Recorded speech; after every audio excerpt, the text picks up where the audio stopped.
The world could always use more heroes. This is the motto of the fictional organization Overwatch, the subject of Blizzard Incorporated's massively successful multiplayer first person shooter game known as Overwatch. Blizzard is also well known for other classic PC gaming titles such as World of Warcraft, StarCraft, and Heroes of the Storm. Overwatch, obviously, is a tactical multiplayer first person shooter. It involves objective based gameplay rather than just frag based gameplay. For those who do not know, fragging is killing. Overwatch is produced by Jeff Kaplan and the rest of the Overwatch team, overseen by Blizzard Incorporated.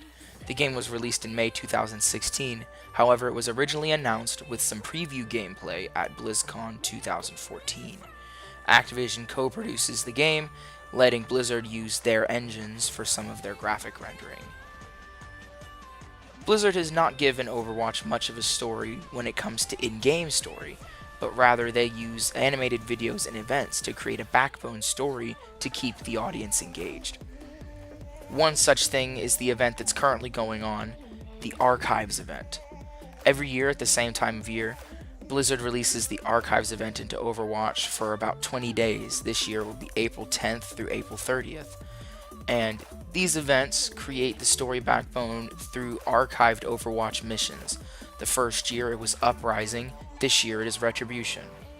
The missions are different, involving different characters and different enemies, and they tell the stories of what happened to Overwatch and why it dissolved. There are other animated videos that are used to create story backbone, such as Rise and Shine, The Last Bastion, Honor and Glory, Dragons, and others. These videos are very well done in a cinematic format, and I likely expect that Blizzard will make a movie about Overwatch.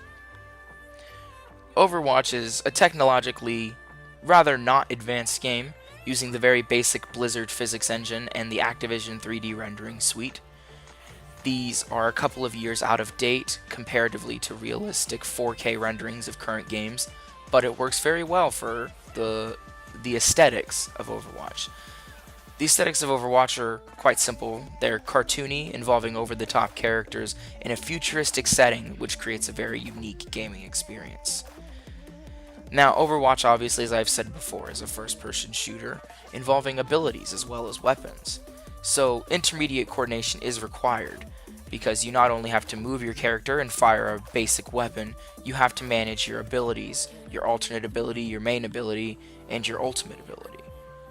Some Overwatch players use a game called Osu, which is a game mechanics training game where you listen to music and click around the screen in rhythm with the music in order to get yourself, in quotes, warmed up. Overwatch, in my opinion, what makes it great is the unique characters and their vastly different abilities and specializations, which creates a very unique gaming experience through every game, not just, from Overwatch to another game, but in Overwatch, in games inside of the game. You may play one round of basic Overwatch capture point based gameplay, and the next game is completely different because you're facing off with completely different characters, completely different move sets. Everything is different, and it creates a very unique and very fun experience. I also enjoy the event skins for characters, as there are events going on every couple of months. The year starts off with the Lunar New Year event, where they do the Chinese New Year, and then goes into the Archives event. Then it goes into the Anniversary event, which is the anniversary of the release of the game. And then you have the Overwatch Summer Games, the Halloween event, and then an Overwatch Christmas every year. So you probably spend 60 to 70% of your time in events where you can get special skins that show other players that you've been around for a certain amount of time, and I enjoy working to obtain these. I also enjoy the tactical, objective-based gameplay rather than just a frag-based gameplay. This way, when I'm playing, I don't feel like my only job is to kill someone else, but I have something to work towards, something that I'm working on, defending or attacking. Unfortunately, Overwatch does have its downsides.